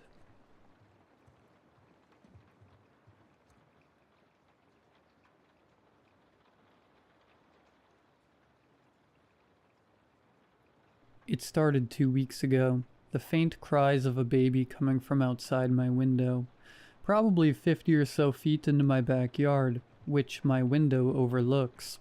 At first I was able to turn my fan up and block it out, but after a couple of nights it grew louder, or closer. Attempts to look out my window failed to find its source, and it was far too loud now to try to ignore. Finally, one night, I saw the silhouette of a man, and I seized my chance. After throwing on a coat and slippers to go meet this creep, I suddenly realized how dangerous this was. Some strange man making crying baby sounds in my backyard. I grabbed my baseball bat and proceeded to the back door. When I opened the back door, a wall of rain greeted me. It was pouring, sheets of water slapping against the porch and pooling around my feet. Moments ago, the sky had been clear. Now it felt like a storm had rolled in just for me. I tightened my grip on the bat and stepped out, the cold soaking through my slippers almost instantly. "Hey," I shouted into the dark. The word barely made it past my lips. The rain swallowed it whole, turning my voice into a muffled echo that died before it reached the trees. Through the curtain of water, I could just make out the silhouette again, standing exactly where the cries had come from, motionless, watching. I raised the bat and slammed it against the fence, the sharp crack cutting through the rain. "I'm warning you," I shouted, my voice shaking more than I wanted it to. "Get the hell out of here." The figure didn't move at first, just stood there drenched and still. Then slowly he turned and walked off into the darkness, his outline fading behind the curtain of rain until it was gone. I stayed there for a moment, listening. Nothing but the downpour. My heart was hammering, but I told myself it was over. I went back inside, locked the door, and peeled off my soaked slippers. By the time I lay back down, the steady hum of my fan almost lulled me into thinking it had been a dream. Then the crying started again, louder this time, sharper. I froze. It was right outside my window. My hand shook as I reached for the blinds, the sound growing more grotesque with every second. I yanked them open, and there he was. His face was pressed against the glass, rainwater streaking down the pale, sickly skin. His eye sockets were sunken and dark, like pits carved into his skull, and that smile, wide, unnatural, stretching ear to ear, warped as he let out another wailing, infant-like cry. I stumbled backward, tripping over the edge of my rug as I scrambled for my phone. My hands were shaking so hard I almost dropped it. "There's someone outside my house," I yelled into the receiver. The operator tried to calm me down, said officers were on their way, but every second felt like an hour. I kept my eyes locked on the window the whole time. The man didn't move, just kept pressing his face against the glass. That awful grin frozen in place. Then, as the wail of distant sirens finally reached my ears, he turned and vanished into the dark. The police took forever to arrive. By then, the rain had stopped completely. The air was heavy and still, the kind of silence that feels wrong after a storm. They swept the yard, checked the fence, even looked around the trees. Nothing. Just muddy footprints leading up to my window, prints that seemed to fade and disappear halfway back toward the woods. They told me it was probably a prank, maybe someone passing through. I nodded and pretended to believe them. When they left, the house felt emptier than ever. I lay back down, staring at the ceiling, trying to convince myself it was over. For a while it was quiet. Then came the sound again, the baby's cry. Closer. I sat up, furious and terrified all at once. Enough, I muttered, flipping on the light. That's when I saw them. Muddy footprints, fresh, leading across my carpet, right up to the closet door. The crying was louder now, coming from inside.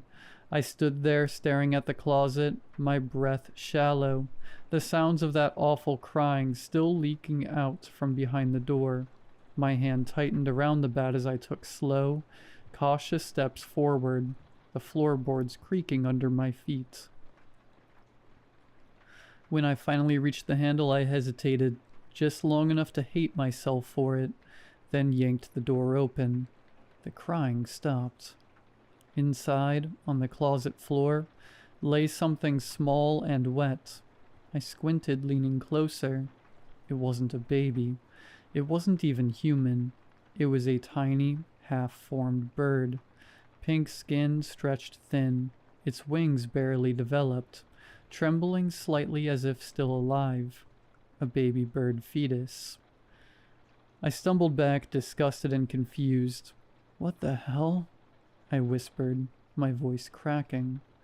The smell hit me next, something sour and metallic, and I covered my mouth, trying not to gag. Then a sound from behind me made my blood run cold. Thud. I whipped my head around. My bed had moved, bouncing once, hard enough to rattle the frame. Another thud. Then the blanket began to shift, as if something underneath was crawling, pushing its way up. The fabric stretched and lifted, slowly spreading over a single, human-sized lump right in the center. A baby's cry suddenly shot into my ear, so sharp and close it felt like it came from inside my head, right against my eardrum. The sound burst through me, rupturing something deep within. I screamed and clutched my ear as warm blood began to run down my neck, thick and hot against my skin. Still, half bent over, I stared at the bed. The lump under the blanket was moving again, slowly rising and falling as if it were breathing. I didn't have my bat. I dropped it somewhere near the closet, and my phone was my only weapon left. I grabbed it, but the screen was dead, black, reflecting only my shaking face. Panic took over. Without thinking, I hurled it at the bed. The second it hit, a pale, bony hand shot out from underneath the blanket, impossibly fast. It snatched the phone midair and slammed it down onto the floor, the crack of shattering glass echoing through the room. Then came the sounds again, high-pitched, gurgling baby noises, layered and distorted, as if dozens of tiny throats were crying all at once from inside the mattress. Suddenly the blanket began to bulge and writhe. One by one, tiny shapes pushed their way out from underneath, then tumbled onto the floor with wet, heavy thuds. Dozens of them, ash-white babies, their skin almost translucent under the light, eyes sealed shut, yet still crying, each sound piercing and unnatural. They began crawling toward me, their little limbs jerking in unnatural rhythm. their cries overlapping into a deafening chorus. I stumbled back, kicking at the door, but there were too many.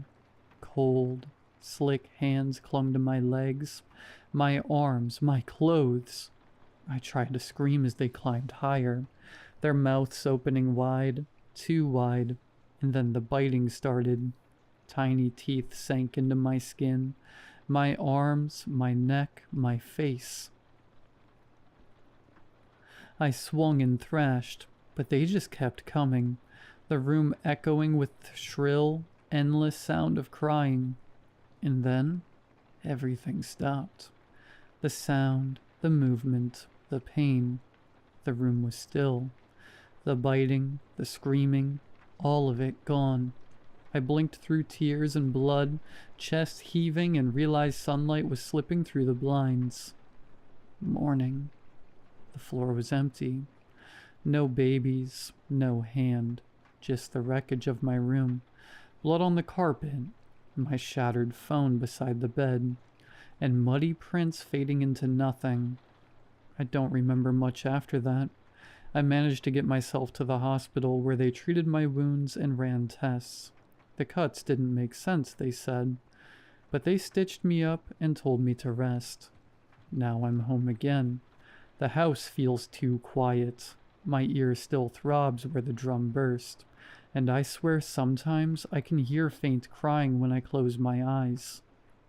The sun's going down soon, and I'm scared of what tonight has to bring.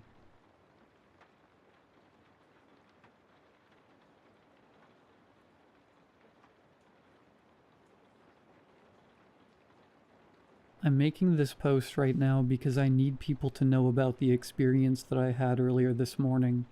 I don't know what to believe or who to talk to, and I'm really scared. My wife works early in the morning and usually goes to bed between 11 and midnight. I am in between jobs, currently unemployed, and studying for my real estate license exams. In other words, I'm on my own schedule and therefore can afford to stay up till 5 in the morning and sleep in till noon if I want to. This usually ends up being the case. I am a natural night owl, more than any person I know. Like I said, my wife normally goes to bed around midnight, after which I will proceed to stay up for several more hours on my own. Sometimes I'll sit in bed and watch YouTube right next to her until I get tired. Other times I'll go into the living room of our small student apartment and watch a scary movie or something. She usually won't want to watch those with me anyway, so this works out great. The consequence of staying up until all hours and being the rabid horror fan I am is that I have become very paranoid. The lack of sleep, mixed with my often overactive imagination, has led me to be almost always looking over my shoulder. Ever since I was 10, I've had a sinking feeling that someone, somewhere, is always out to get me. My slight paranoia has often been the butt of thousands of jokes from my wife, friends, and family, but I don't blame them. It can be something as harmless as a man sitting alone at a restaurant, and I will stare him down, just so he knows I'm onto him. When I think about it, it's a pretty dumb and weird thing to do, but for me, it's near instinctual. No, I don't blame their teasing at all. If you saw my behavior and appearance for yourself, it all adds up. I have a gaunt, wide-eyed expression at all times. When I walk home from campus alone at night, my head snaps to the side at the slightest noise, like a trained hunting dog smelling for squirrels. I like to say that my guard is always up, but the truth is that I am irrationally terrified of the world.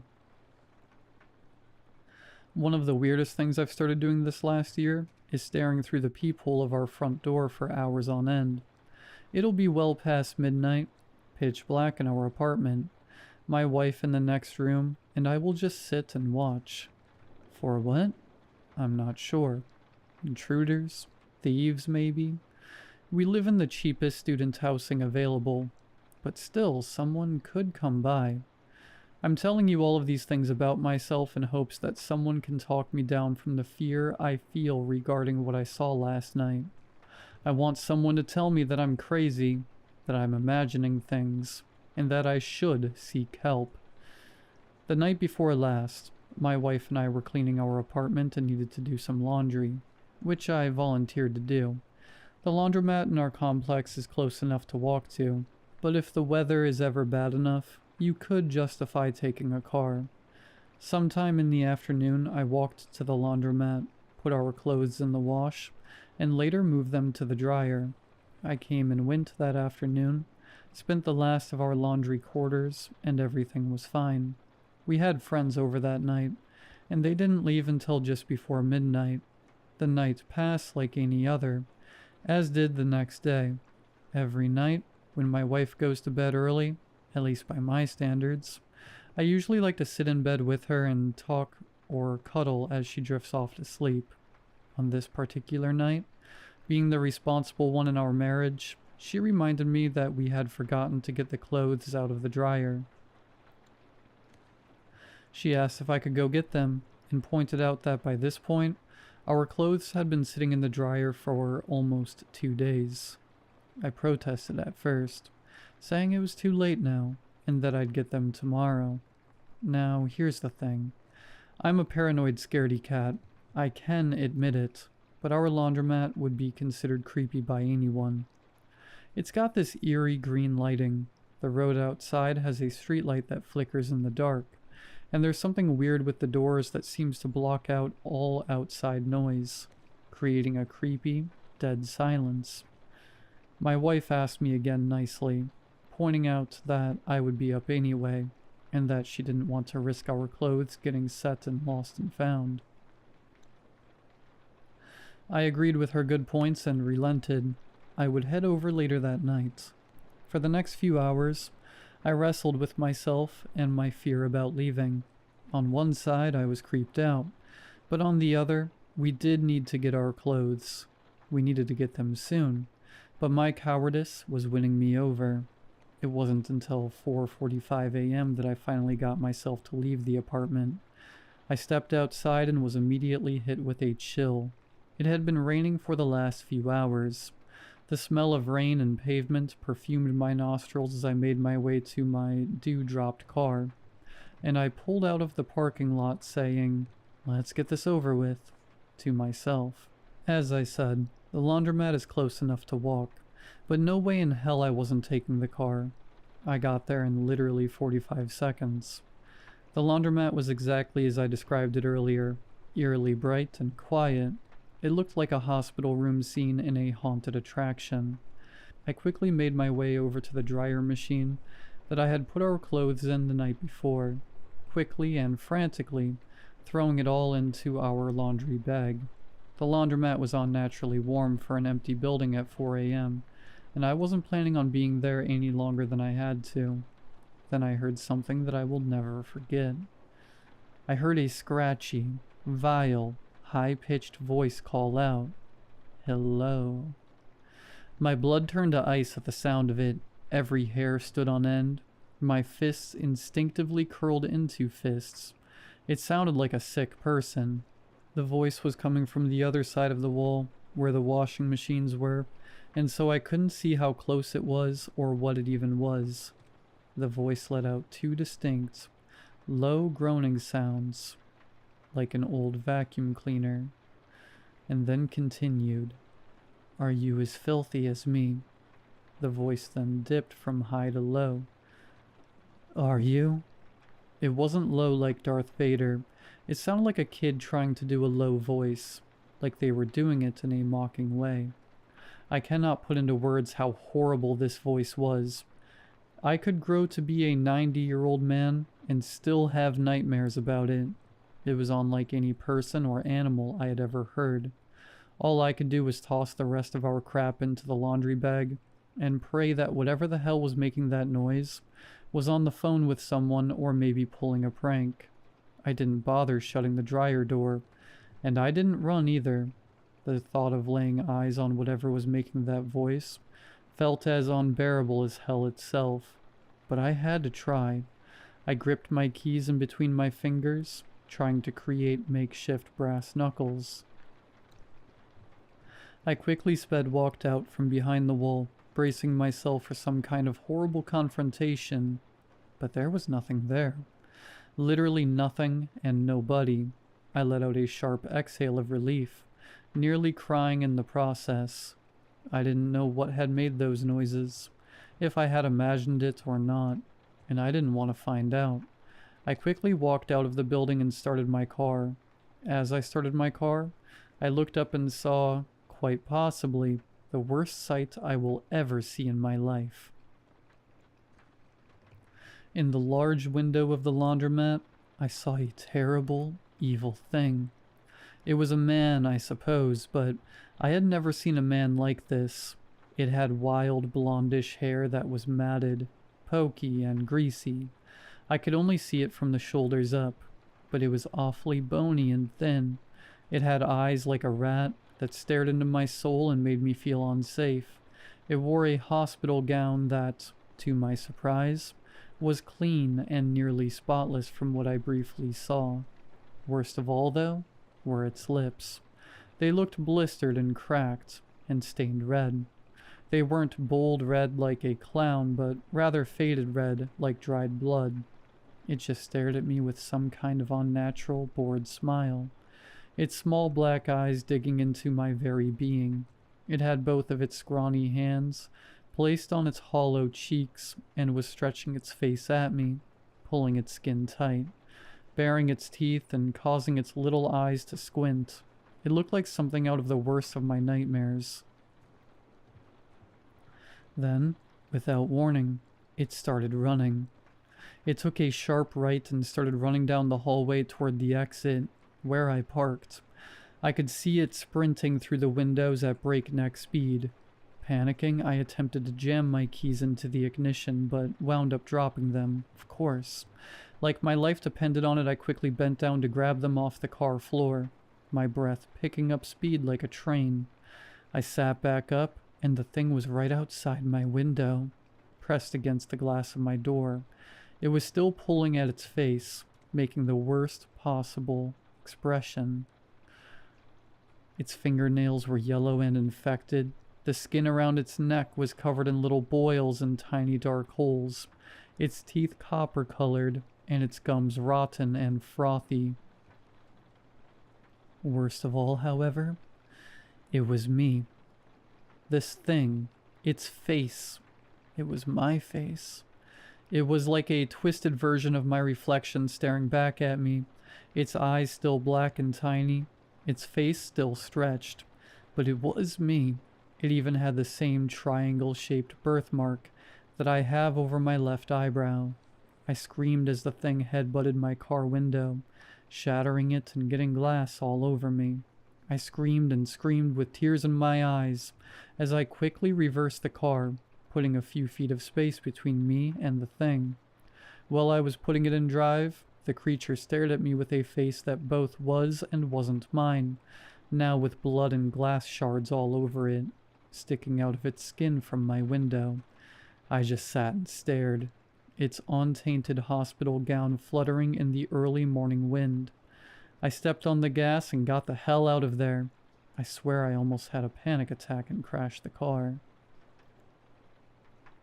I must have driven around town for 45 minutes before I headed back for home.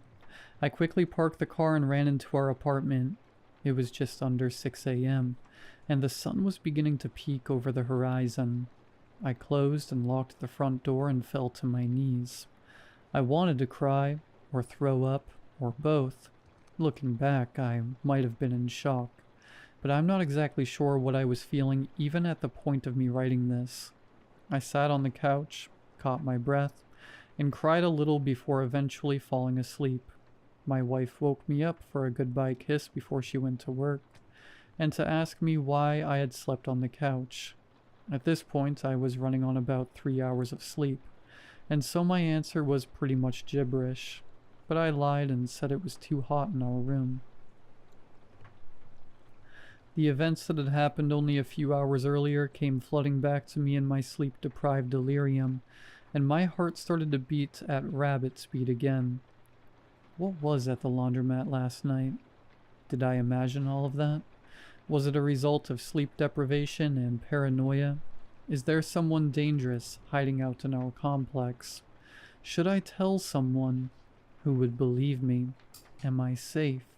Why did it look like me? I don't know what to do. Should I talk to the police or at least campus security? I know I'll sound insane if I share too many details. Should I start talking to a therapist? Would a therapist believe me? Should I tell my wife? Would she even believe me? I'm not sure if I believe me. I'm more stressed than I've ever been, but there's one thing I do know for sure. After she left for work, I heard my wife walk past where I had parked my car and say, "What the hell?"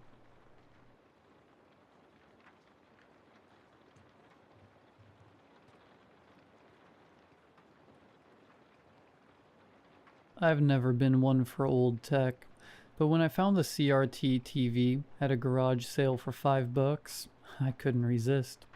It was a bulky, ancient thing, all knobs and dials, the kind my grandparents had in their living room. The seller, an old man with shaky hands, seemed eager to get rid of it. "Works fine," he mumbled, avoiding my eyes. "Just don't watch it too late." I laughed it off, handing him the cash, and lugged the beast home to my apartment. I set it up in my living room, more for the retro vibe than anything else. Hooked it up to an old VCR I had from a thrift store score, and popped in a random tape I'd found in a box labeled Miscellaneous. The screen flickered to life, spitting out static and snow, but after some fiddling with the antenna, I got a grainy picture. The tape was some old home movie. Kids playing in a backyard, birthday candles, nothing special. I left it running as background noise while I cooked dinner. That's when I first saw it. The tape ended and the screen went to static, but in the white noise, there was something. A shape, faint like a face pressing through the static. Watching it, I froze, spatula in hand, staring at it. The face didn't move, didn't blink, just hovered there, indistinct but undeniably human. I unplugged the TV, heart racing, and told myself it was just paranoia. My brain making patterns where there weren't any. Old TVs do that, right? The next night, I couldn't resist turning it on again. No tape this time, just the static. The face was back, clearer now. It was a woman, I think, with hollow eyes and a mouth that seemed to stretch too wide. She didn't move, but I swear she was looking right at me. I changed the channel, hoping for a signal, but every station was the same. Static and her face, staring. I yanked the plug again and shoved the TV into a closet. I couldn't sleep that night. Every time I closed my eyes, I saw her. That stretched mouth, those empty eyes. Around 2 a.m. I heard it. A low hiss like static coming from the closet. I told myself it was impossible. The TV wasn't plugged in, but the sound grew louder, and with it, a whisper. Too faint to make out, but heavy with intent. I didn't dare open the closet door. The next day, I searched online for anything about the TV's brand. A no-name model from the 80s, long out of production. I found a forum post buried in an archive, written by someone claiming their TV trapped things. They described a face in the static. Watching them, whispering their name. The post ended abruptly, with no follow-up.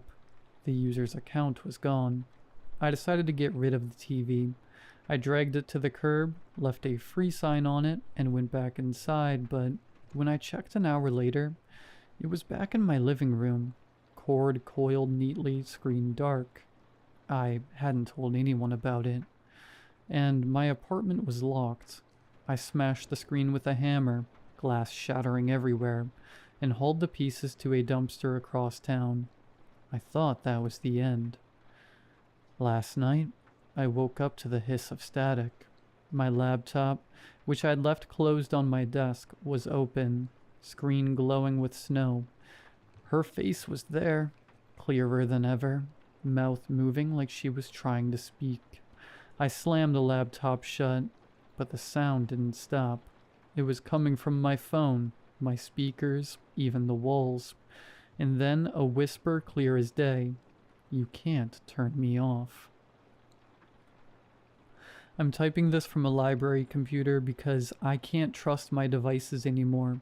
The static follows me, faint but always there, in the background of every call, every video, every quiet moment. I see her face in reflections now, not just screens.